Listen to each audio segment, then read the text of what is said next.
വെറുമൊരു cinema മോഹിയായിട്ട് sir എന്നെ തള്ളിക്കളയരുത്. എന്റെ കയ്യിലൊരു കഥയാണ്. 15 മിനിറ്റ് കൊണ്ട് ഞാനത് പറയാം. പ്ലീസ്. 15 മിനിറ്റ് കൊണ്ട് അയാൾ ആ കഥ പറഞ്ഞു. ഞാൻ ശരിക്കും ഇൻട്രസ്റ്റായി. ഈ അടുത്ത കാലത്ത് അങ്ങനെ ഒരു കഥ വന്നിട്ടില്ല. എന്റെ മനസ്സിൽ കുറച്ച് ഐഡിയാസ് ഉണ്ട്.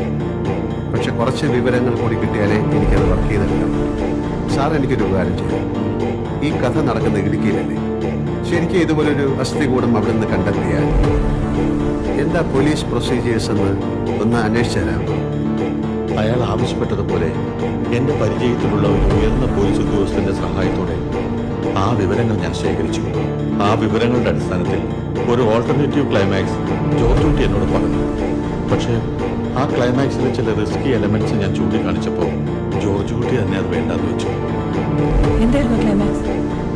സത്യത്തിൽ അതിനെക്കുറിച്ചുള്ള ഭയമാണ് എന്നെ ഇവിടെ എത്തിച്ചത്.